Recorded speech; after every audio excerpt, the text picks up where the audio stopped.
Good morning, everybody. I see that we've got a couple of people still joining us, so that's great. So Ladrina and I are here and excited to get rolling with our presentation. I know it's been a long time coming for a lot of you guys, so exciting to finally have the new eCNA tool and finally be able to talk about it. Just to make sure everybody knows, we're going to be recording the the training, so that you guys can look at it later if you need to, or new people can look at it. We'll also be taking down the trainings about the old tool, so that we're not confusing folks as to what we're using. And then I know most all of you have participated in these sorts of trainings before with us, and so I just want to make sure that everyone remembers you need to raise your hand if you have questions, and I'll be keeping an eye on that, and I can call on you kind of as we have breaks for that. Obviously, you do all know how to type in the question box, but I would really rather you not. I'd rather you raise your hand so I can call on you, because we like to do this interactively. Anyway, I've got a fair amount to cover, so let's give it just another second or two, and then we'll get rolling. I'm double checking to see if Kara's on there. So Kara, let's see, Kara's self-muted, so that's good to know. Can't call on her, she doesn't want to talk. Seema, anything you wanted to add? I just unmuted you. No, I'm excited. Good, excellent. All right, I'll put you back on mute. I don't see Alan yet, but I'm looking.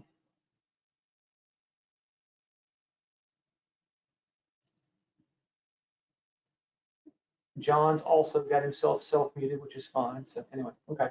All right, well, it looks to me like we have got critical mass out there. So I'm going to bounce through and get things rolling. So here we go. I love a single slide presentation, so there we go. I need to see that window. So the one thing I will tell everybody is that we want to be using Chrome for this. The CNA tool works best in Chrome, so make sure you're using Chrome. If you don't have Chrome on your computer now, please have the help desk add it. This is guidance that has gone out across all of the platforms, the multifamily platform and everybody else. So this is not something that's unique to Recap, but it is a HUD system-wide request for the CNAE tool. So also note that we need all of the transaction managers. So all of you all need to log into Secure Systems and click on the new CNAE tool selection in Secure Systems. Until you do that, you're not showing up as a reviewer of tools, and so none of the branch chiefs nor myself can assign any transactions to you until you do that. And I'm going to show you some places where you can find guidance and instructions if you're struggling with that. We're going to kind of cover that at the end, but do make sure to log into Secure Systems and click on the CNA tool piece of Secure Systems. You don't actually have to do anything there, but you do have to activate your account that way. So I wanted to take a couple of minutes. So Ladrina has been nice enough to volunteer to help out in the training. So she's going to talk about the TM reviews, and we're going to tag team that section. But I wanted to start off first by kind of showing you what it looks like to be a PHA, how they work things through the system now, and what it's like to be a needs assessor and how they work through the system and how that works. A lot of this functionality you all will be familiar with, because a lot of it is similar to kind of how we work on the resource desk and moving back and forth the approval processing, where you do your piece, your branch chief assigns you the work, you do your piece, you kick it forward to them, they then kick it back to you for changes, then it goes back to them, they kick it to Greg, back and forth. So you'll notice some similarities on that front. But I'm going to log in first as a PHA. So let me just do that.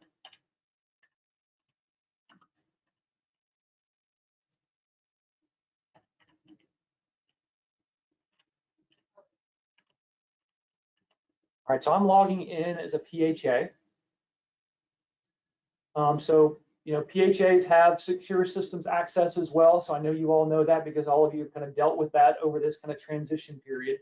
So I don't really want to spend a lot of time talking about the transition period anymore, because what should have happened in the transition period is what you're seeing on my screen now. So all of the PHAs, if they had an active transaction, then and they validated, then they have access to those transactions today, those tools. Okay, so you'll see that when I log in as a PHA, I've got things that are assigned to me on my desk, and things that are assigned to my quote unquote partner's desk. Okay, and things that are with the agency, and that would be HUD. So things that they've submitted to HUD. So there's nothing that's been submitted to HUD yet. I've got one transaction that's been assigned to my needs assessor, and then I've got one that's with me. Okay, so as a PHA, I can select these in different stages, and then I can do different things with them. So if it's on my desk, then I can assign it to somebody else. I can approve it. I can move it forward, that sort of thing. If it's on my partner's desk, then I can see what they're doing, but I can't actually do anything with it. Okay, so for a PHA who move things over like we asked them to, okay, and it's going to show up on their desk because right now the system doesn't know who it should be assigned to. So if I'm a PHA, I did the validation stuff that I needed to do. I now go in, I click on that transaction. You will then see that up in the right-hand corner, I've got some options here, okay? I can delete it. I can do a variety of different things, but most importantly, I can send this CNA to somebody, okay? So the way this is going to work moving forward is, and I'm going to show you this in a second, the PHAs have to initiate the CNA, and then the needs assessor that they hire gets it assigned to them through the system and does this work. So in this case, let's pretend like this is a transaction that came through the validation engine. They've been working on it for a while, and I now have it on my screen. The system only knows me as the PHA because I validated this transaction through the old system. So the data all moved over, but I need to give it back to the needs assessor so they can finish their work. So as a PHA, I would go to this tab here to send this CNA, and then I would select the partner who is working on this with me. And there are a list of like 45 or 48 or something. I can't remember the latest count, but all of the needs assessors that have registered for access to secure systems in the new CNA tool are listed here. And so the PHA can go through and make that assignment. I'm not going to do that here because we're working through this together, but that's how they would do that. If I wanted to create a new CNA, then I would go and go back to my home page here and start a new assessment. Okay, I would click that button. I'd be able to put in the basic information about the transaction, and then I could make that assignment to my needs assessor. So just back to here, I don't want to spend a lot of time on this because this is stuff that's kind of behind the scenes for you guys. So you're not going to necessarily see this, but I do want you to be aware that what the PHAs are seeing, what they're doing, and what the needs assessors are doing.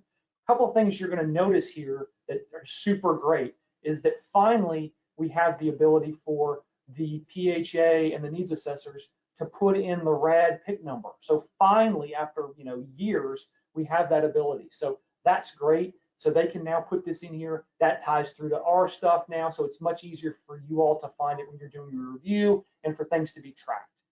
So that's something that's great for you all to be able to do. Okay. Again, I'm not going to spend a lot of time talking about what it's like to be a PHA and what they're doing. And there are some resources, other places where you all can see that functionality. But I want you to at least be aware of what's going on. I see a hand raised, so I'm going to immediately go to that. And I see Carol. Carolyn, you're self-muted, so if you want to unmute yourself, I'm happy to call on you and let you talk.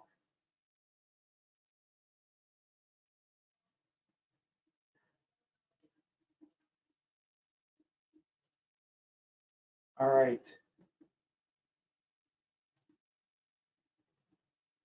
Sorry, Carolyn, I don't see. You're still self-muted.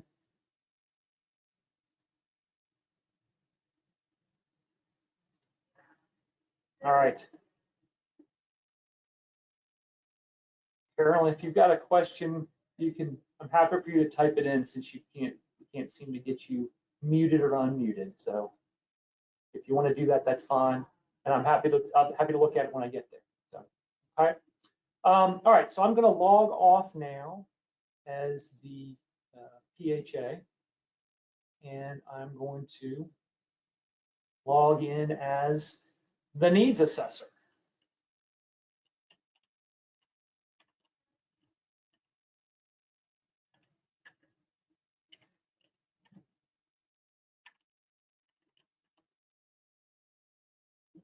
Okay, so now I've logged in as a needs assessor.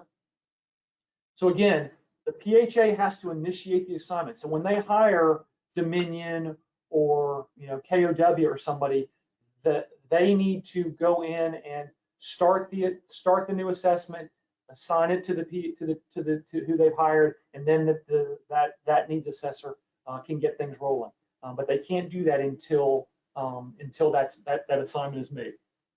There are some circumstances where a needs assessor can do a submission on their own, which is why they have the ability to start their new assessment. But that's very rare. It's only in certain circumstances. And so we want to make sure that most of the time, for most transactions we're working on, where a CNA, a true CNA is required, that needs to be initiated by the PHA. For tax credit transactions, new construction, those sorts of things where we've only required the tool in the past, those quote unquote exempt transactions, those would be able to be done either by the PHA or initially directed by the needs assessor. All right, so Carolyn has got her question in here. So I can now see, are the entries PIX number something required to proceed, or can they leave things blank and still move on? Nope. Great question, Carolyn. They have to enter in that information. They have to enter in the rad PIC number. That's a required field. Okay, so that's a great question, and they have to do that. Okay, so let's see if I have any. Rick Harris. Rick, you are self-muted. You want to unmute yourself? I am happy to call on you. All right, Rick, you're live. What do you got for me? Well, there's a good reason I'm self-muted, because I raised my hand by accident. Sorry. That's okay. I will put you back on mute, but I am counting on your participation, so I know I'll be unmuting your button again later. Okay, so thanks for that question, Carolyn. So there are certain items, and we're going to look at that when we get through there. There are lots of required fields, and I think you guys are going to be very excited about kind of how this all works. But we'll get to that in a minute. But so now I've logged in again. I'm logged in as a needs assessor, and you can see where things stand for me as well. So now you have new assignments received. So that's the one. That's a transaction that the PHA just sent me something, and they want me to start working on that. So that's a brand new one. Things that are on my desk, again, much like the way we handle the approval processing, the CNA tool is designed to be owned by somebody. So if it is on quote unquote my desk and I'm the needs assessor, I am the one that controls this. I'm the one that's looking at this transaction. So this is the PHA that we were working with before. They've assigned this work. I'm going to click on this. This transaction is going to come up. So this was a recent assignment to me. I'm working on this. The PHA can see the work that I'm doing, but they can't do anything with it because I'm the one that owns the entries. I'm the one that owns the transaction. Okay, so that's how this is working.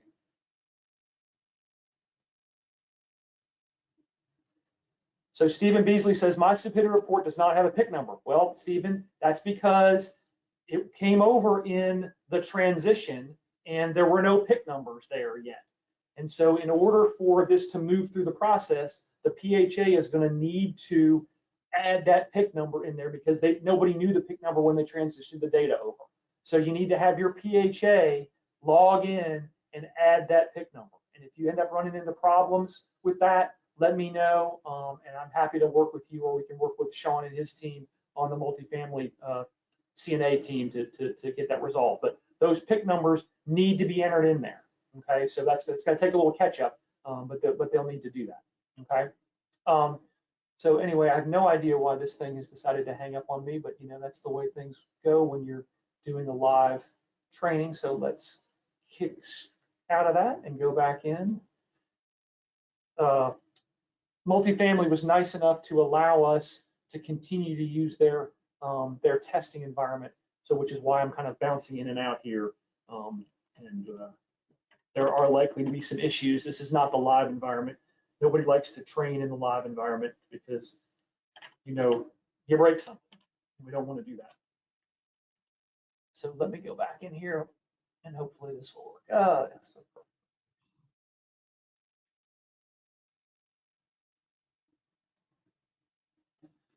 Let's see if I can get back in as the PHA.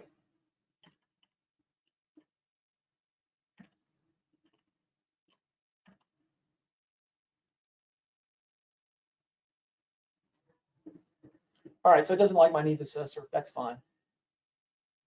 I will pretend to be the needs assessor here and show you if I can get to my desk. Okay.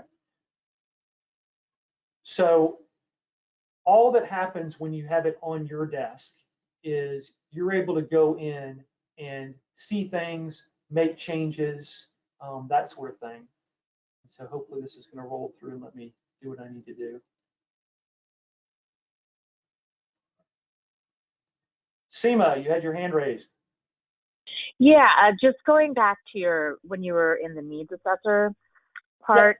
Yeah. So and this is kind of a pretty basic question, but the difference between, so when a needs assessor has the deals shown under the needs assessor's desk, that means those are the ones that they're actively working on, and the PHA can only see the report but can't really make any changes. But if it's in the category before that where, it says the PHA has just submitted that to the needs assessor, can the PHA still go in and make changes, or has it just been fully put onto the needs assessor at that point? That's a great point. So that's a great thing to talk about. There are only, so if it's with the needs assessor today, the PHA can see it and can't make any modifications. Once the needs assessor submits it back to the PHA for their review, there are only certain things they can change. They can't change things that the needs assessor controls. For example, all of the various assessment scope and alternatives and components, that sort of things. They can't actually do anything there. They can only, and since I've logged as a PHA, you can actually see it on my screen here. Okay, you can actually see it on my screen. So only things that the PHA can change are these things that you see they're selected for editing. Okay, so if I were the needs assessor working on this, I could see all of these items except the repair replace decision. I can't do that. And maybe the financial factors, depending on the transaction, they may not be able to see the financial factors. They'd be able to see them, but they can't edit them. When it comes back to the PHA, I can see all of these things. And we're going to look at this stuff more closely, but I'll click on this and see if it works for me. So there's no components entered on this one because it's just a training one, but you would see this, and we're going to look at it in a minute when I kick it over to Ladrina to review. But when I see this,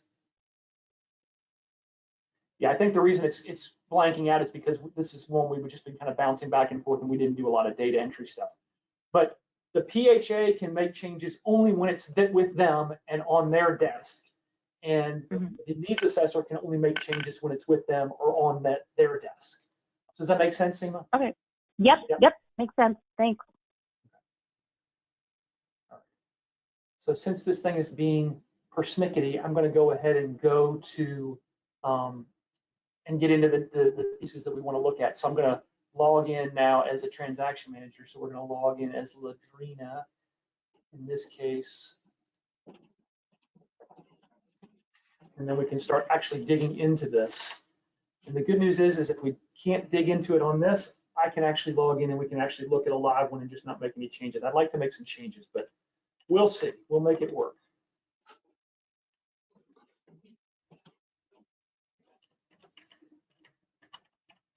because this is what you guys care about the most anyway. You don't really care about what the PHAs are doing. Huh?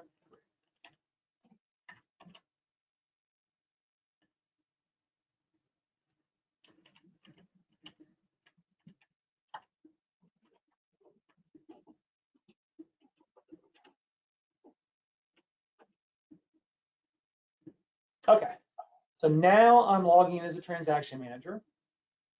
And once I've logged in as transaction manager and I've clicked on the new CNA tool, CNA 3.0, this is what's going to come up for you guys. So we did bypass the step of clicking on the actual CNA tool, but this screen will come up and you'll have all these transactions that are assigned with you, and you see the status on these.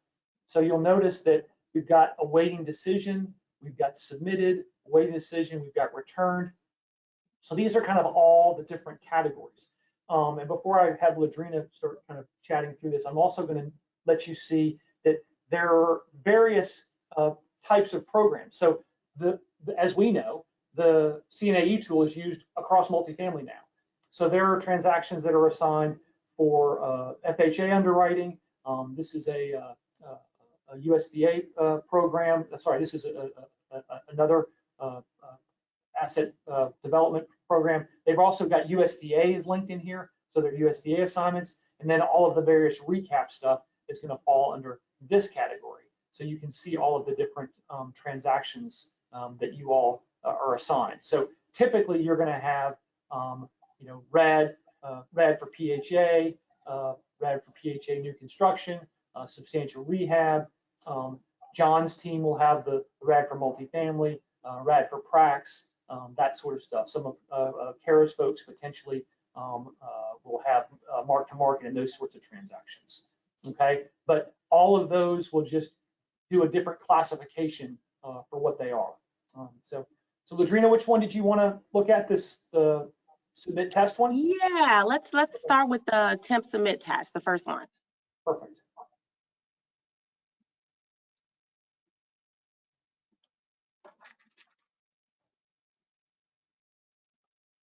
Okay. So I'm going to hand it off to Ladrina, but the thing for you all to watch as we're walking through this, as she's talking and we're talking, I want you to kind of see how the various tabs work, where we've got a review tab for you all, and then we've also got this view the CNA tab here that we can bounce back and forth between. But this is the thing I think you all are going to love the most, is that it gives you a lot of information right here on this initial screen. So Ladrina, hold on, I've got a hand raise that I want to get to before I kick it off to you. There's my friend Rick Harris. I knew it wouldn't take long for Rick. All right, Rick, what do you got? Okay, I wanted to go back to that previous screen where you had the program types. And, Yep. And RAD was listed, but also there was a protocol, I guess, for FHA 223F. Yep. Refi, and I'm assuming that the 223F supersedes the RAD. That is, in the event that the RAD contemplated a 223F, we would default to the F protocol. That's correct. So any that's a very good point, Rick. Thanks for bringing it up. Any transaction that's going through RAD and is using FHA financing, and for a D4 or whatever, it's going to go through the regular FHA protocol. So it's going to go through with the lender doing the submissions and those sorts of things. So that's 100% right. And we haven't quite figured out what the relationship is going to be for the RAD piece of that. And so once we get that kind of figured out, we'll let you guys know. So, but thanks for that, Rick. That was great. And I see that you decided to self-mute yourself, so that's fine. But I muted you as well, just because I didn't want you to be able to come back in without me talking. All right, Carolyn, you got your hand raised again, and I've got you self-muted. So if you want to unmute yourself, you can talk.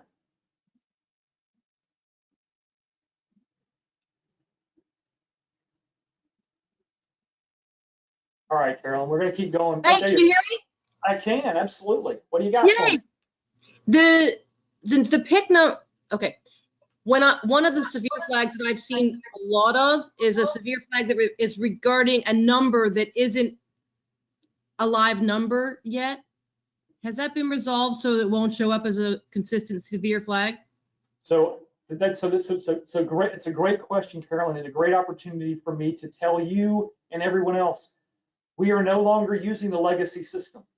So there are no severe flags about numbers in the new system. What you're referring to is in the old system, when they didn't put the number, the REMS ID number in there, that was a severe flag because there was no way to tie it. But there was also no way for them to put a RAD PIC number in. The new system that requires the RAD PIC number.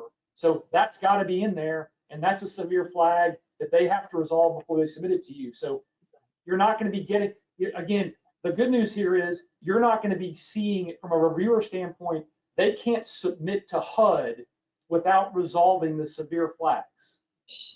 Okay, so they're going to need to clean those up. Now, you may get questions about it, and we're more than happy to help them with it, but it's going to be very evident to them what the severe flag is and how to cure that. So the long answer is the REMS ID number requirement has gone away, but there's the RAD PIC number requirement that's in there now instead. So those are all going to have to be entered. Does that make sense? Sounds great. Good, excellent, perfect, good. And I'm glad we figured out the muting thing. So it's nice to hear your voice. Thanks, All right, me too. putting you back on mute. Okay, so thanks for those questions. Now, Ladrina, I'm going to throw it back over to you and let you take it from here and just let me know where you want to go. Okay, thanks, Robert. So after Robert logged in, you saw the screen with the listed assessments that were present. And when you do log in, I just want to let you guys know that there will be hundreds of assessments there, but don't freak out. You can sort by property name or state or whatever on that home screen to find the assessment that you're actually looking for. So thanks Robert, on the left-hand side under that search all CNA drop down, you'll see that you'll be able to sort by, FHA number. You can sort by, the PIC numbers. You could do it by state, but usually I would go by just property name because it's easier. Perfect. So we're gonna hit the temp submit test assessment because I think this kind of shows, all the tabs filled out and what you can expect to look for. So the system defaults to the CNA review tab. And this has the details of the scope of work for the assessment. But before we actually get into those details, I like to go look at the specs of the properties and kind of get an idea of what the property is all about. So I'd like to go to that View CNA tab on the left. Great. Now, once you click on that tab, you see the sidebar. It reflects the same tab titles of the traditional Excel tool that we're used to seeing, right? You see the CNA summary that shows up. It's just that. That's all the information that the PHA or the assessor has, enter for us. And once it loads. Let me, while it's thinking, I've got Anawa has got a question. She's got her hand raised. Okay. Anawa, you're self-muted. You want to unmute yourself? Yes. You got for me. So when I logged into the initial screen, I do see my projects, but they are not assigned to me. Like I'm not listed under the reviewer. Who kind of rectifies that? Yeah, so those are going to have to be, so just shoot Alan and I a note, and we can get that taken care of. Because again, all of the transactions that came over and that were validated, all that data moved over, but there's no way to know who to assign it to. And also, as people have already mentioned on the call, probably the RAD PIC number has not been entered by the PHA. So the PHA is going to have to finish up their submission in the new tool. Then they'll be able to submit it to HUD. And then once they submit it to HUD, then it can get assigned to you. But shoot Alan and I the names of the ones that you're particularly interested in, and we can bird dog those for you. Okay, thanks. Okay, all right.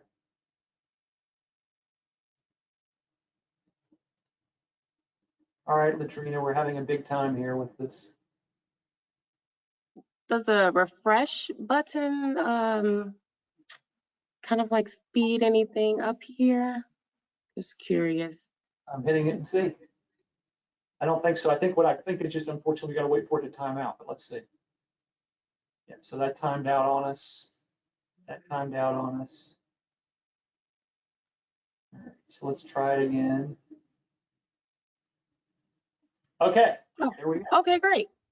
All right, so just a note here, you see at the top, it says CNA type. Like Robert mentioned, that's gonna say asset recapitalization, and the program event will say, it either should say RAD PH for public housing or RAD MF for multifamily. RAD should be in there. I think, yeah, so I think, Latrina, it's gonna say, it's gonna be one of the various RAD categories. So it's gonna be RAD, rehab, new construction, or substantial rehab. I think those are the various categories. Yep. Okay. All right, so back to the tab. I'm not going to go through all of the tabs because we're all familiar with the Excel tool, but I just wanted to highlight a few things that I think was neat. If you click on the assessment scope, you'll be able to see the CNA effective date, which is pretty neat, the number of vacant units, and the required percentage of units that were sampled for the inspection. So these kind of highlight the facts of the actual traditional, PDF narrative that we're used to seeing. It's all kind of just highlighted here. On the sidebar under unit types, they're just that. They tell us the amount of the bedrooms and baths and the units of the property. So for this specific property, we see we only have 2 and 3 bedrooms for this transaction. The buildings tab on the sidebar, this lets you know how many buildings are on the property and whether they contain units or not. And I think this can help us cross-check with the PIC non-dwelling certification on the resource desk. Basically saying, if they would need that certification or not, the non-dwelling unit certification. So Yeah, that's a great point. I would always take a look at this. Yeah, but community center is going to show up here without any buildings. So they'll have without any units. So you potentially have Right. Beverly Plaza community center, no unit count. So that's a great one. I hadn't thought about that. That's great. Okay. All right. So on to the narratives. Let's see. Narratives and attachment tab. I like that one. Here, you'll see the outline that you're used to seeing on the PDF version. You can click on each section that you want to review as Robert scrolls down. So this is pretty impressive. You can also hit expand. There's a button at the top right-hand corner that says expand. And you can see all the sections of that narrative just on one screen, which is really helpful. Okay. Now, if you collapse that, at the bottom of this screen, you can see attachments that the assessors have, put with the narrative. And with the attachment, they have a drop down that kind of explains what part of the narrative it belongs to. So it looks like there's an EPA portfolio management attachment.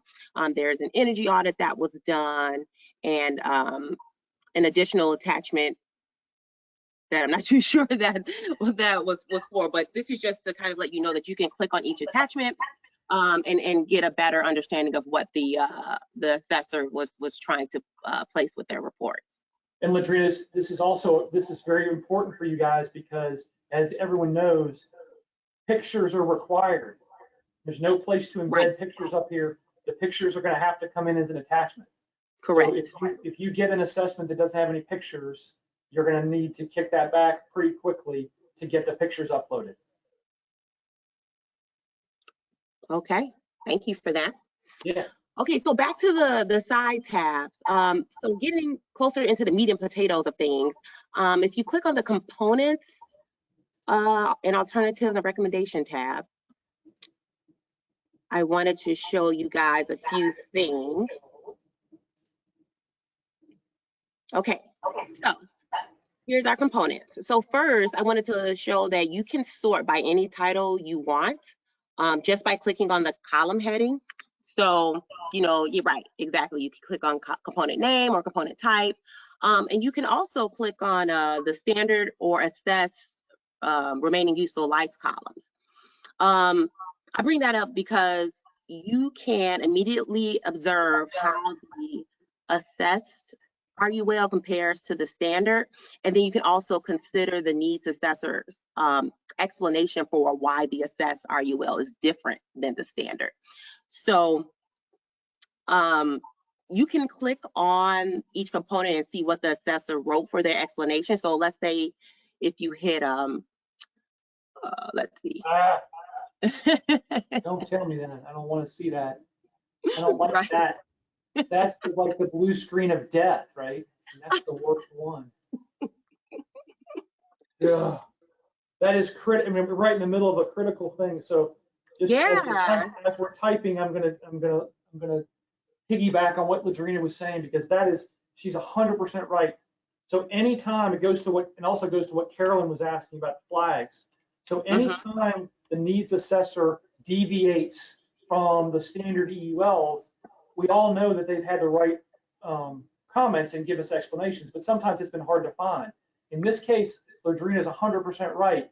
You can quickly get to those ones that they've deviated and use their assessed value, their own assessment, and change something, and allows you to get quickly to the ones that are a problem. So right, all about shortcuts. Yeah, exactly. So I'm going to open this one up, so hopefully it'll work better this time. Please open, please open, please open. Yeah, there we go.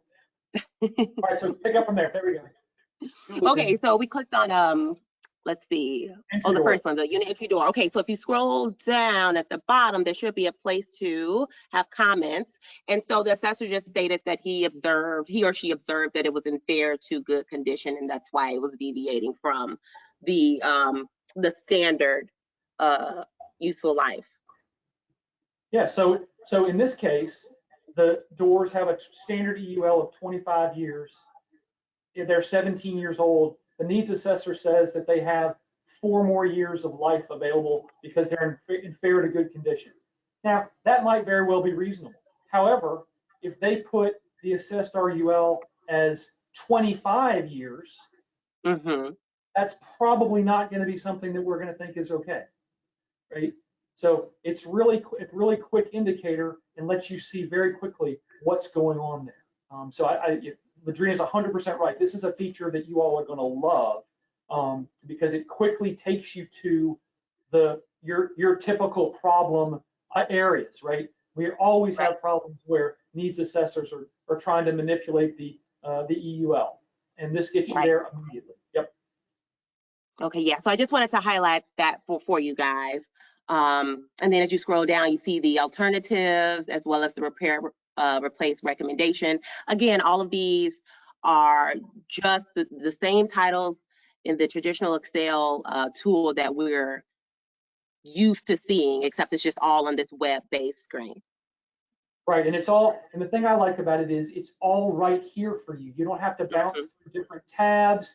You don't have to see anything else, and all of the terminology and everything is all the same and consistent throughout. So for ones that actually do use a utility, you're going to see that utility component right here and be able to see whether or not it makes sense, whether or not it looked like it made sense for them to make a change. And if they didn't, you can go back and ask them why they didn't, right? Correct. And if you need to look at multiple alternatives, you would see those listed here. Okay. And then just a navigational thing, you know, and much like the resource test, right? So when you re-click, it closes these things back up. So if you know, if things are expanded or contracted too large, I mean, you don't have the same go-to feature that we have in the resource test, but you can open up, like if you didn't want to see if you knew what the component was and you really, all you cared about was what's the alternative, you didn't have to open this up and then scroll down. You could just go straight to what you wanted to see. Right, and then one other thing I just thought about too, in terms of exporting, if you really wanted to see this in an Excel document, you would click on the right-hand side under, export this. Well, I guess you can do that way. You can export this CNA, and then Oh, this, Excuse me. sorry, this Yeah, one here. well, yeah, I prefer that one. Okay. Just for this one, you can hit copy data out for the component and the alternatives and the recommendations, right? Just hit copy data out and you'll see this little green box at the right-hand side saying that you've copied it to the clipboard and it's ready to paste into an Excel spreadsheet for you. And you will open up the Excel in a blank Excel workbook and hit paste, and that's the information to be right there for you. So if you really, really wanted to see it in an Excel spreadsheet, you can do it from this screen. All right, hold on 5 seconds. I've got somebody's hand up. I want to see who that is. Okay. Tanya. Tanya, yourself. There you go. Yep. Can you hear me? I can. So does this tool take into consideration like scattered sites where they're more than 2 miles apart and the buildings are substantially different in age? So yes, because when you enter this, enter the site data in, each site can be entered and all of the various components that they need to add can be added in there. So absolutely, yes. Okay. Yes.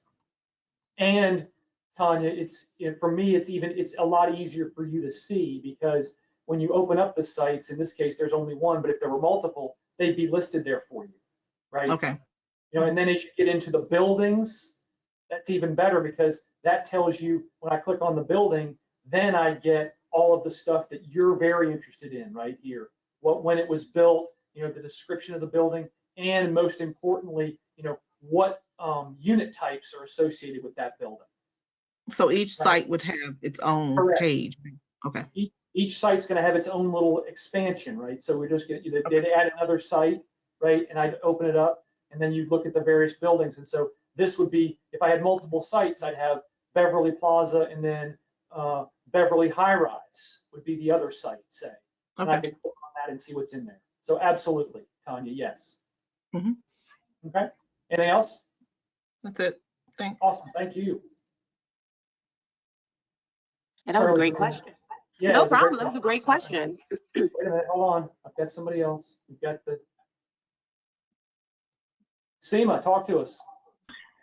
Hi. So I'm glad Tanya asked about the scattered sites. And so, you know, when we get these scattered site projects, and sometimes you hear from either the PHA or the consultant or whoever it is, oh, you know, we have to roll this up, blah, blah, blah. I mean, this new tool makes that a lot easier, I think. Is that correct in saying that? So there's less confusion in rolling up the tool, even though that's been a requirement of ours forever to have those scattered site e-tools all rolled up into one. This is really making it a lot easier from a needs assessor standpoint too, right?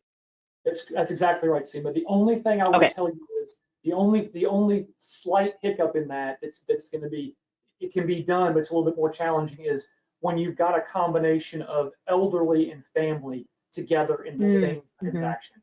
Yeah, that was my next question. Yeah, there's a way to do it, and you do it by manipulating the EULs. You determine which property is larger, and whatever designation is larger. So if it's a larger elderly property versus family, then you would select elderly for everything, and then for the family units, you would need to go in and manipulate those EULs for things that are going to vary. So it is a little bit more challenging, but it's still doable, and it's still fairly easy to do because you can designate the units by the building type. So again, when you've got, this thing is bouncing all over the place, but when I've got, as I was showing with Tanya, if I have two sites and one was family and one was elderly, I can then assign the building, the units to each building, and I can create different units. So I create a family 2-bedroom versus an elderly 2-bedroom. But yes, it's much cleaner for you all reviewing, and much cleaner for them once they figured out how to enter it. But with stuff like that, that's really on the needs assessor to do that, correct? Like, That's I don't. 100% on the needs assessor. That's correct. Yep. Yeah. So the TMs don't have to worry about kind of, you know, reconfiguring that stuff. No. I just wanted to kind of point that out, that it gets a little. Yep. Correct. Tricky there. Okay, cool. Thank you. You're welcome. Thanks for the question. All right, Ladrina, back to you. Where do you want to go? Okay. So I wanted to take a look. Well, we can just show like the financial factors tab just so that everyone can see what it looks like. It's pretty straightforward. I thought so that, and then the repair replace decision tab as well. Also pretty straightforward. Just wanted to show you guys what you expect it to look like. Right. So this is a very important thing for TMs to understand globally, because it didn't work exactly this way. There were ways to manipulate the old tool that caused this tab not to work as well as it should have worked, and the new design now works the way it ought to work. And by that I mean the needs assessor goes through and fills out all of this kind of top section, most of this top section. They, however, can only make recommendations. They can't make the repair replace decision anymore. The PHA has to go in and do that. So when the PHA gets the needs assessment back from the needs assessor, they're going to go to this repair replace decision. And unfortunately, I couldn't stop this from happening. There is a way for a PHA to simply accept all the recommendations that were made by the needs assessor. What I would have preferred is that the PHA have to go through this list. These are all of the various recommendations that have been made, and go through each line item and go down and make that decision. Okay, so the recommendation is going to come through from the needs assessor. The PHA is then responsible for accepting the recommendation or overriding the recommendation.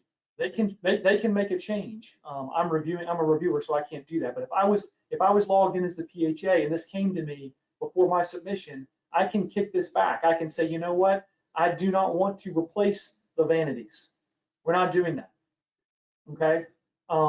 So it's going to make, from a review standpoint for you all, it's going to be awesome, because it's going to be really easy to see what was recommended and what was done. Okay. They can also do owner elected items. Okay. So there's a way for them to do that, but it's going to be a lot clearer for you all. But it's also, and I can't stress this enough, it's also incumbent on you for TMs to no longer listen to a PHA that says, oh, well, that's what the needs assessor said. We just did what they said. That's not going to be a good enough answer anymore, because the new tool requires the PHA to at least have signed off on what the needs assessor told them, and thus owning these decisions, and not being able to go back and say, well, we didn't tell the needs assessor to do that. I don't know what's going on. I mean, how many times have you guys heard that? You know, well, we didn't, you know, we do that in routine maintenance. We would never have included that in there. No. You worked with your needs assessor. This is your submission to us. Don't put it on the needs assessors. You all saw this. You hit the submit button. You all own this. And that's really important. And that's also important for John and the RAD for multifamily side to understand, because those owners, you know, they're responsible for this. When they submit it, they can't dump it back and say, you know, no, the needs assessor told us we had to do that. That's not a legitimate answer anymore. They are owning this. It's also not legitimate for again, focusing on the RAD for multifamily team for just a minute here. There are lots of owner add-ons that they want to do, right? So if they go through and add it on, it's going to be easier for you all to see that was an owner add-on. That's not part of what the needs assessor said you needed to do. So we're not approving that for your budget-based rent increase. You only can do the items that were required to be done, not everything you want to do. Okay, so this tool is going to make things very, very powerful. Now, again, I know I don't want to go down in the weeds too much, but I know from the RAD for multifamily side that this is not quote unquote required. It's encouraged, and John and I are going to have separate conversations about that. But anyway, just to keep everyone on the team aware, this is an area that I'm really excited about, because I think it's going to stop a lot of the back and forth that has gone on in the finger pointing that stick you as transaction managers kind of in the middle, like who's on first here. Well, this needs assessment says you need to do this, but you took it out. You know, you added this, but the needs assessment assessor didn't say you needed it. So it gets you kind of out of the middle there. So sorry to interrupt, Ladrina, but I wanted to. No, that was perfect. Thank you for that. Yeah, yeah. All right, Okay. back to you. Okay, so so now that we've basically gone through a lot of the View CNA tab items, let's go back to the sidebar and go to the CNA Review tab. Okay, so the first section you see on the left on the sidebar is the flag section, and you'll see that the section is sorted and color coded by severity. Robert mentioned earlier that severe flags will appear first in red, and there shouldn't be any because the assessor shouldn't even be allowed to submit their tool with severe flags. So I just wanted to remind everyone about that. For the warning and informational flags, they're color coded in orange and blue, of course. And there's actually a section on the right-hand side, you'll see that says lender and owner response. So if the assessor actually gave a response, it'll be right here. I don't think this one has any responses, or maybe it wasn't required for any, but I just wanted to show that that's where it would show up. And you are also able to export this document if you wanted to an Excel file, just like we did the components tab earlier. You can do the same thing, just copy data out and paste it into a new Excel spreadsheet. You know, what Ladrina is saying here. Remember, so the rules of engagement haven't really changed here. So warning flags, you need a response. We need an answer here. Okay, so they need to come back and give you what their response is to this. So leaving this blank is not acceptable. So they need to tell you why they did it, and then at that point in time, you can determine whether or not that's okay. Okay, for all these informational ones, you don't have to worry about it. Okay. The thing I like about it is it's very easy for you as a reviewer to click on these and go straight to them. So if you don't want to see anything, if you could care less about the informational flags, all you care about are the warnings, click on the warnings. They're going to show up here, and then you can do a quick filter and say, okay, I don't like that answer. That answer's fine. And then you can go right back and you can type your response in here. And then when you send it back, they see your response, and you can have that conversation back and forth inside of the tool. Hold on, I've got a hand. It's our favorite branch chief. Seema, you're back. Sorry, I'm so annoying. I wanted to make sure I'm asking most of this for the benefit for all the TMs here. Seema has been very engaged in this process, and she's done a lot of the reviews. And so Ladrina and I are stealing her thunder a little bit by not letting her. No, not at all. I've done nothing compared to you guys. So just on the note of the flags and as it relates to, and this is obviously for when we have our concept calls, when this would come into play really, and something to bring up at the concept call. Yep. If there are flags that haven't been addressed and things like that. So again, just something to note, and this puts it in a nice format where it's easy enough to address, but it's definitely something it's just something you want to bring up at that initial concept call phase. Perfect. Thank you, Seema. Yep. Thank you. All right, Ladrina, back to you. Okay. So this is flags. Let's go down to the repair needs because that's cool. You know what? Yeah. Okay. So when you click on the repair needs, you'll see a summary table at the top and then the details of the repairs at the bottom. Now, on that sidebar, you can filter out the critical versus non-critical repairs by selecting those color-coded options. I wanted to point out a few things. You should notice the different icons to the left of each critical item that's listed. So if you hit on like critical repairs, you'll see those little icons on the left. So the fire symbol is mentions, or it basically is life and safety items. And then the wheelchair is accessibility items. So I thought that was a neat feature. Yeah. Also at the table at the top under accessibility, I wanted to point out that there's a section for immediate action and deferred. So immediate action is what will be completed prior to closing, and deferred are the items that will be completed after closing. So I just wanted to kind of let you guys know for accessibility remedies That's a fantastic feature, and it's great for you to point that out, Ladrina, because that is Yeah. something that I know I've spent a lot of time with the RAD for multifamily folks on Mhm. kind of determining, what accessibility requirements do you have to do now, and what can you defer and do it at a later date. And so this is a great feature. The bad news is this is not working correctly right now. So so I know they've got an emergency ticketing right now. So basically what's happened is all of the accessibility remedies right now are showing up as deferred. So nothing is showing up in the current system as immediate. So it's not really working right now, but it eventually will work. And when it does, it'll be super cool because you'll be able to see, because everybody knows that the life safety remedies, those are considered critical repairs. They got to be done now. And there's always this question about what accessibility things do I have to do, and what can I defer? And if I defer them, when do I have to do them, and all that back and forth. So this, when it works, is going to be fantastic. But yeah, so it's great. It's great. Yeah, I like that feature for sure. And then for all the rest of the items, I mean, you can still sort by component type or component, however you want to read it. But I thought that's pretty cool that you can, if you have a big project that has a ton of repairs, you can just sort by the column that you want to, review it by. So that's pretty neat. Yep. Let's see. So we wanted. Hold on, we got another question. So hold on. Okay. All right. Arnold, you're self-muted. You were first. Want to unmute yourself? Yeah.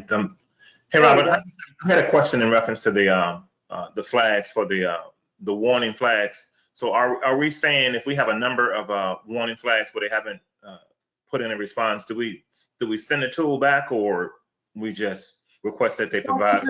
Yeah, I think you're going to have to use your judgment, Arnold. I think that if they have 30 warning flags because they're screwing around with the EULs and you're not happy about it, I think you're going to send it back and get a universal explanation or a fix. Because if you know you're going to have a problem with that moving forward, then you ought to go ahead and get it answered up front. If in this case, if they're only 5 and you can pretty much figure out exactly what's going on here, and all you really need is a response from them, I would just get a response from them and move forward. So I think you're going to have to use your judgment there. Okay, thank you. Make sense? Yes. Yeah, okay, good. Perfect. All right, I'll put you back on mute. And Rick, you're muted yourself, but I've unmuted you. Okay. All right. It appeared to me that when you were in this repairs need, you went to critical repairs, and then accessibility items came up. Yes. And so so all accessibility items in the tool are considered critical. The question is, are they immediately critical, or are they moving forward critical at another time? So, and I know you unlike the rest of the group, you've not really used this new tool very much. You're used to the old GPCA and the mark-to-market tool, which didn't really deal with this. And you and I can talk about it more specifically, but basically what's happened, Rick, is they've included accessibility because accessibility has been a big issue for HUD, and they want that called out as a critical need at the property, recognizing that sometimes if there's no work being done at the property, then this door threshold is not going to be fixed because they're not doing any work at the property. However, the next time they do any work at the property, or specifically in the units, they have to address this accessibility issue. And so that's kind of a nuance that's underpinning the RAD program now, and frankly, multifamily production as well. okay, that much I had presumed, but what really threw me for a loop was when you went to now click on the non-critical repair. And what do you know? There it is again. What do you mean there it is again? The accessibility. Well, the accessibility, this table doesn't change depending on what buttons I select. But these non-critical repairs are not accessibility repairs. This is wallboard replacement and a sewer mains replacement. The accessibility is part of a subset above here. You follow me? Okay, all right. Okay. Thank you, Rick. Anawa, you're on mute. So with these, the deferred accessibility repairs, are we adding that amount to the non-critical needs to get the construction amount? Or are you saying that they're deferred at some point, not necessarily within the construction period?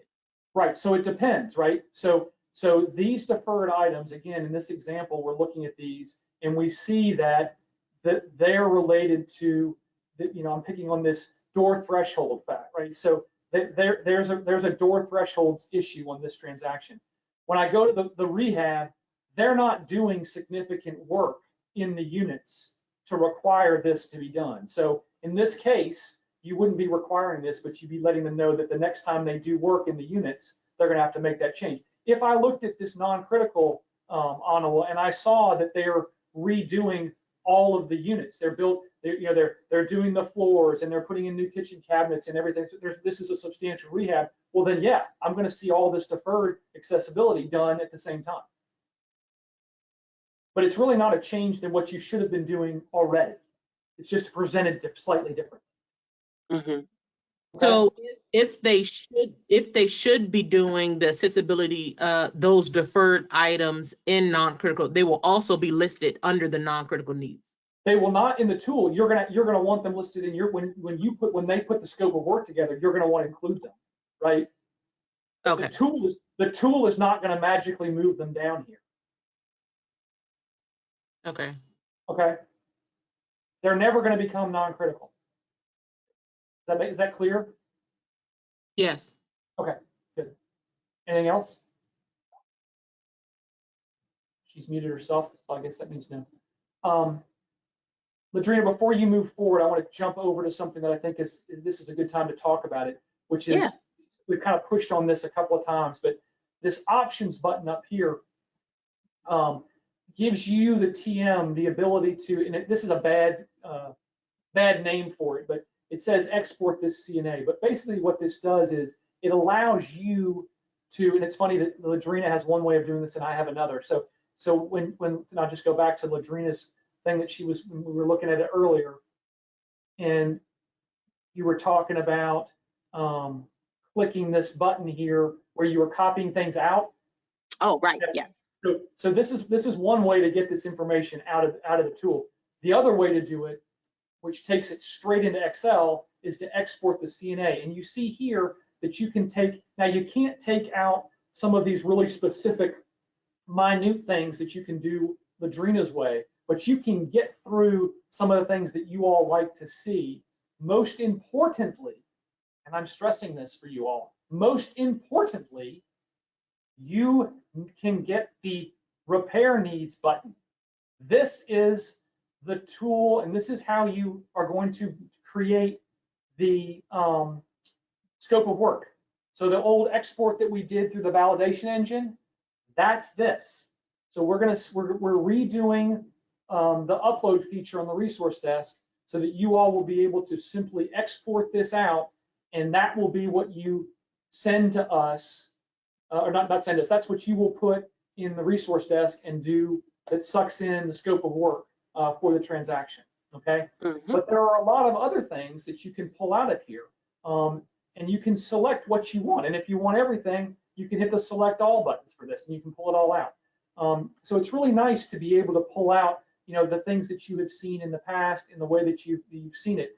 Don't know that you're going to always want to do it because, again, Ladrina is going to finish up and show you how to see some of this stuff on the tool itself. But this is a way to get data out easily and quickly, and most importantly, to get your scope of work out here.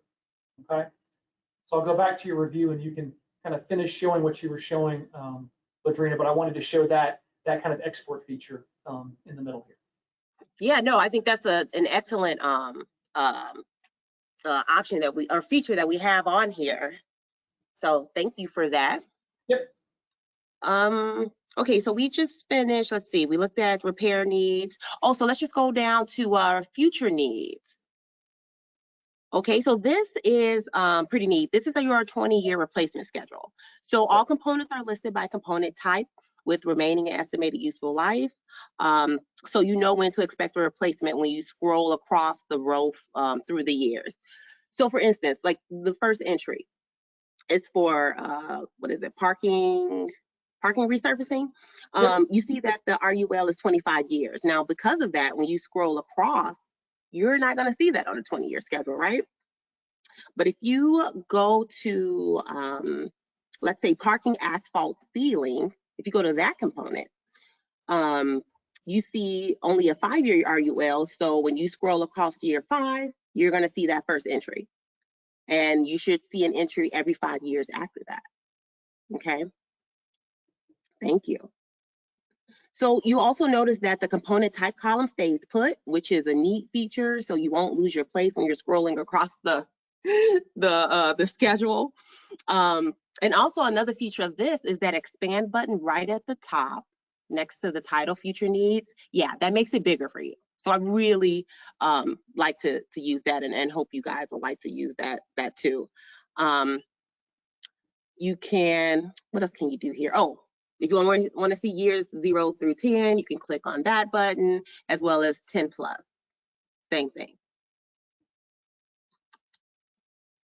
Just wanted to show you guys those options there. Yeah, very Okay. cool. Very cool way to quickly see where things are falling in the Yeah. and very, very cool. Yeah, I love it. Okay.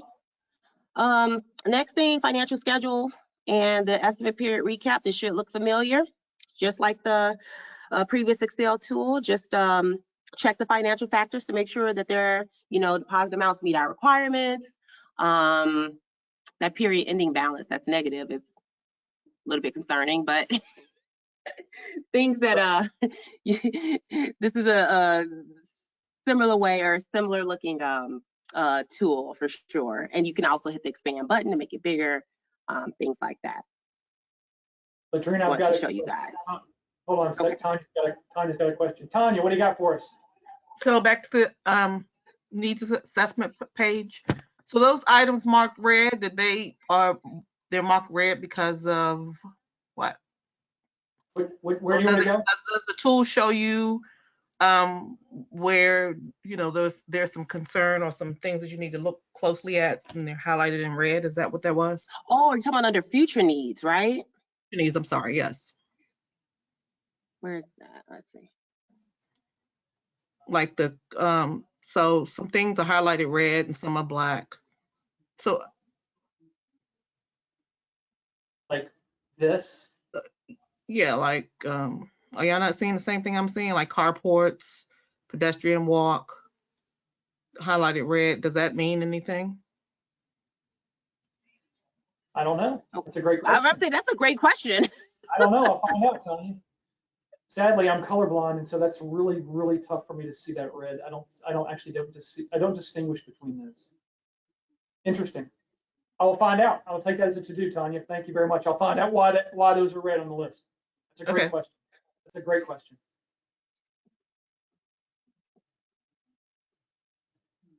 Okay. Let's see. Oh, and so Robert also, he showed how to, export the CNA option, which is what I was going to kind of close with, Robert. Thank you. I think that's it. The report. So we do have these reports, similar to what you guys are used to seeing. So if you did like the old reports, these are all still here. For me, I think it's just rather than going to here, I like using this feature better. But again, you can easily go here and pull up the various immediate needs and stuff like that.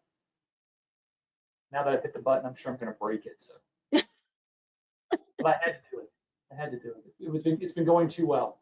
There you go. I knew that was. All right, that's okay. Luckily it was a new window, so we can just go out of it. Okay, and then the last piece that you not have had in the past, but in the end, what you all are going to start doing is you're going to be able to write comments at the end of your review, and then you will submit your decision on whether or not this is an approved CNA or not, which will be a new thing for you guys to do. So you'll be able to ultimately you'll have the ability to go in and approve the CNA, which will be good.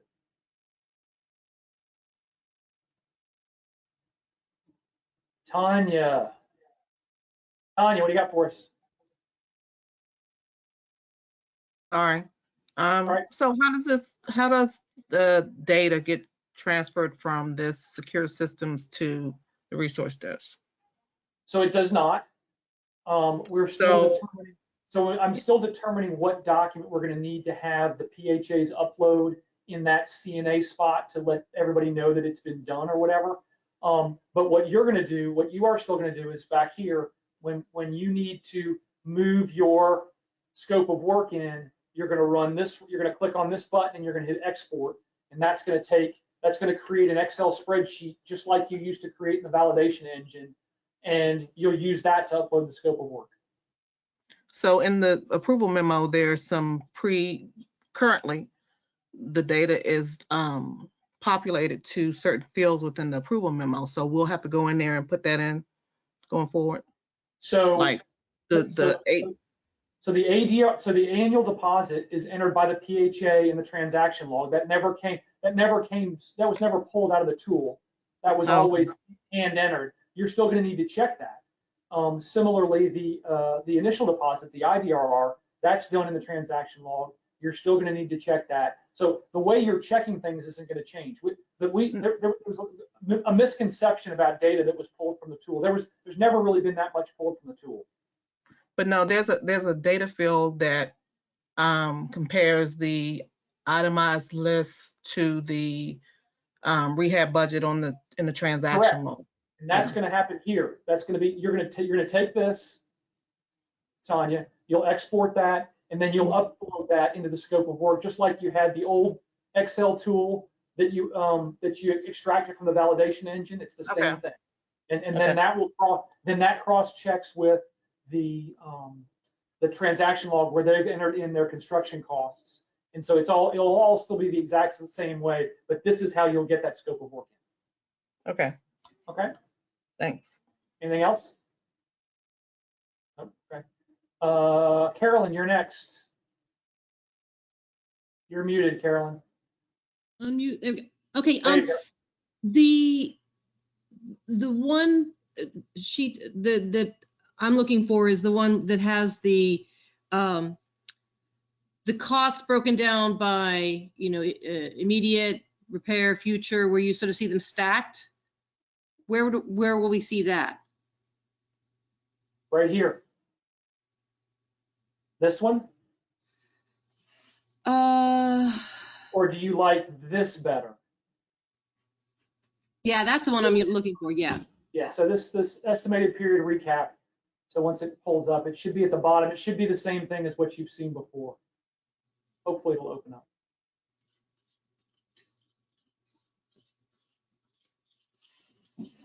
We seem to really be straining the testing environment today. Yeah, I'll let that come up, Carolyn. You can raise your hand again if you, was that the only thing you asked? Yeah, that's what I was. Yeah. I was hoping to see something similar on this compared to that. Okay. Well, let's let that come up, and then you can raise your hand again if that's not what you were looking for. All right. Tamika, what do you got for me? Hey, I pretty much had the same question as Caroline regarding the estimated period recap, and I wanted to go back over the future repairs. I had to step away, so I just wanted to see what you discussed during the future repairs. All right, well, let me hold on and see if since I've broken this thing again, let me re-log in and see if I resets here for us.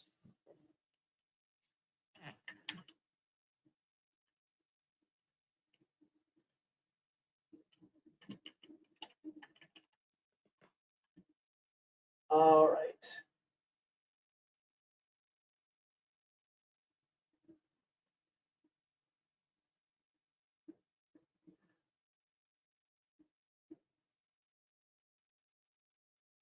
Seema, while we're waiting, did you have something else? Oh, okay. Last question for me. So I know a lot of times when we were using, the big thing is making sure that the construction rehab figure on our scope of, on our sources and uses matches the scope of work.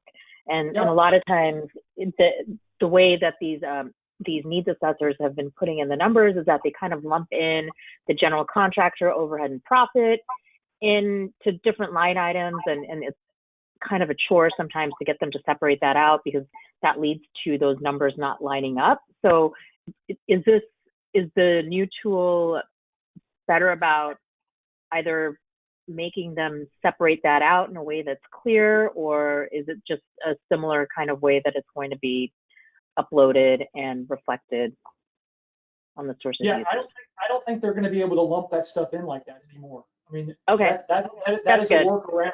Yeah, that's a workaround that I think is gone, that they're not going to be able to do. So I Good. think that that's a big benefit for the new tool. I think they're not going to be able to do that. Yep. Okay. Thanks. All right. So Tamika had asked about the future repair needs tab. So I'm not entirely sure, Tamika, what your question was about it. But here it is. There's a way to expand it so that you can see more of it, so you can kind of more easily scroll through. There's a way to see just the first 10 years and get a subtotal, and you can see the last 10 years and get the total. So it's pretty easy to bounce through this. One thing that we are going to check on, and Tanya had asked about the coloring, so we're going to ask why this particular item is colored red and the others are not. So that's, I'm unmuting you, Tamika, if you want to talk.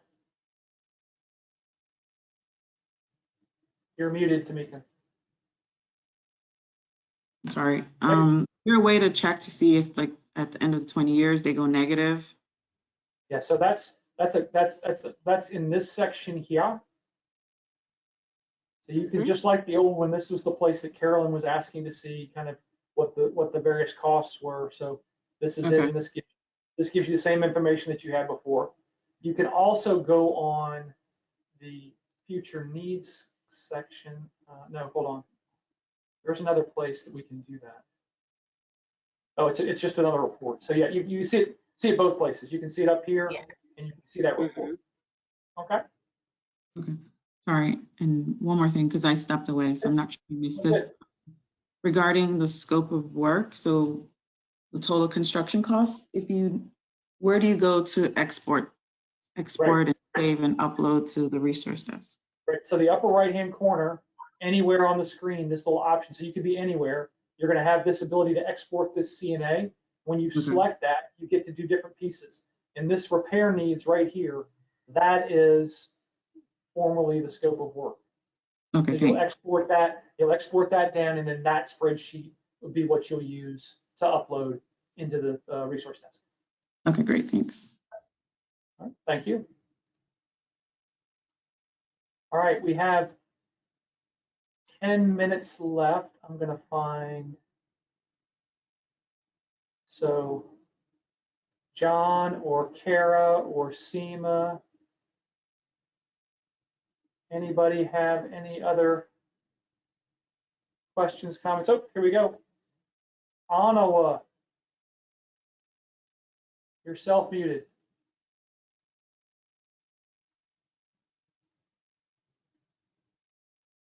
Anawa, try again.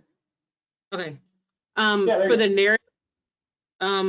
narrative, are they to upload under where it says narratives and attachment? Should they be uploading a narrative under the attachment, or is it now like broken down into this top portion? Yeah, so I went to, well, I'm trying to go to the narrative tabs for you. So there's a narrative section right here, right? So they type their narrative up top, whatever they want to write up here, and then any additional attachments they'll put down here. So, okay, so it's not an attachment. A separate attachment is now typed. It's not going to be a separate attachment. And the thing that they've done that we begged and pleaded and finally got multifamily to agree to is this space up here is much larger.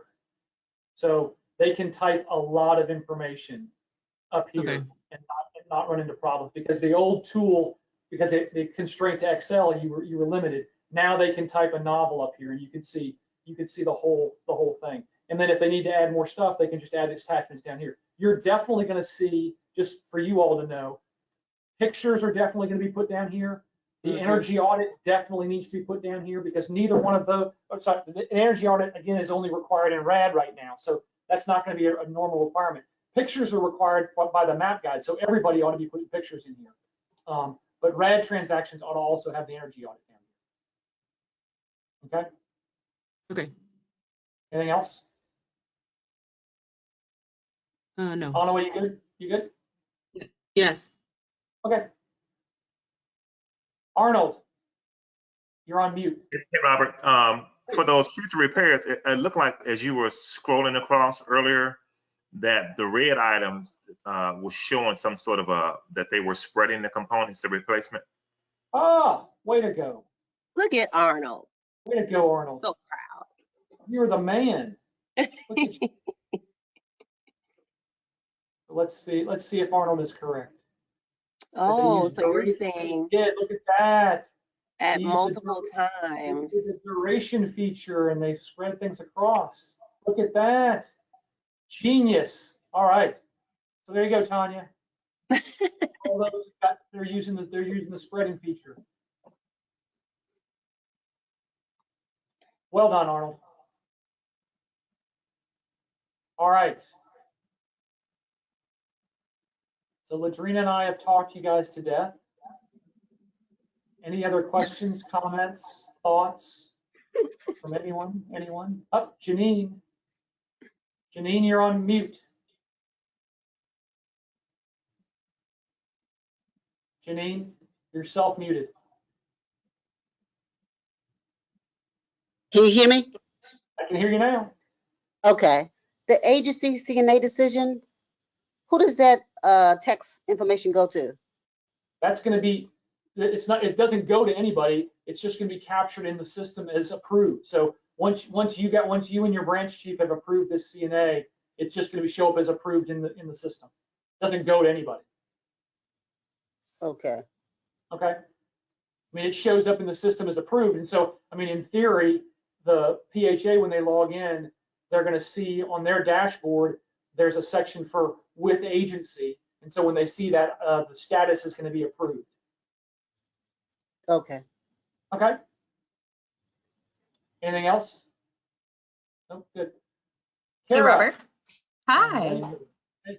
I had a question. So, and you might have gone over this in the beginning, but how would the new e-tool get from the transaction manager reviewing to the branch chief to review while they're going over the approval memo and RCC stuff? Do they have to assign it to the branch chief, Yes, or are the branch chiefs?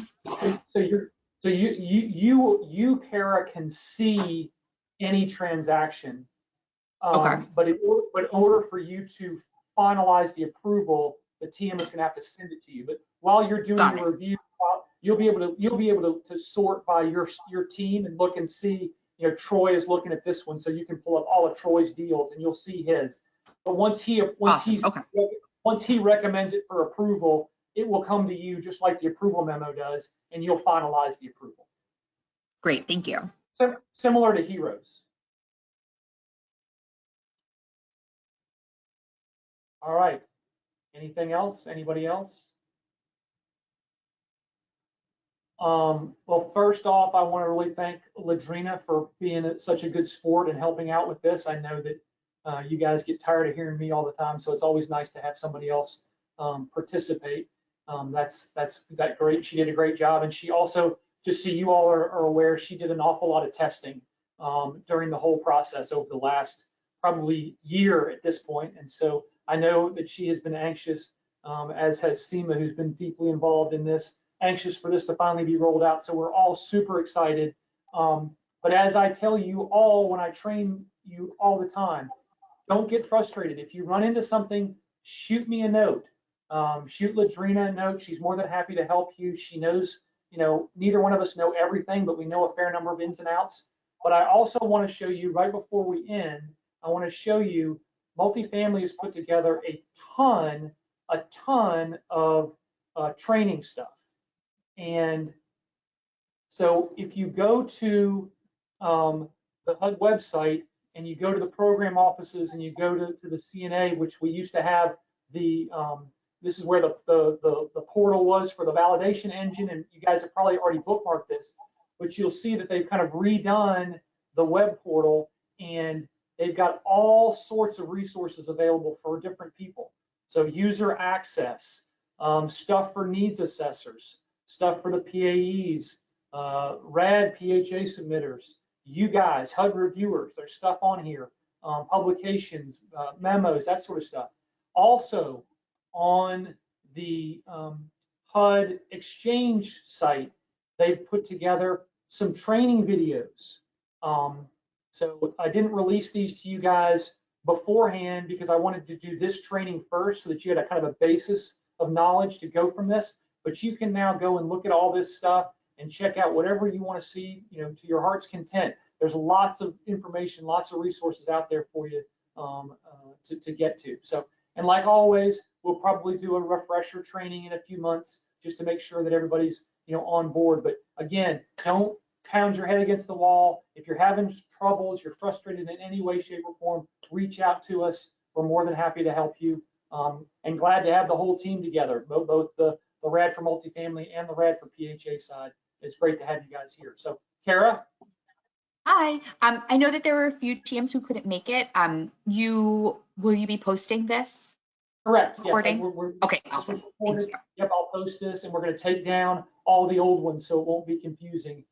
Great. Because we've got a bunch of old CNA tools that we'll take that webinar down and put this one up. So, yep. Perfect. Thank you. Thank you very much. So thanks, guys. We appreciate everybody, and good luck in the new tool. Thank you. Thank you. Bye. Bye-bye.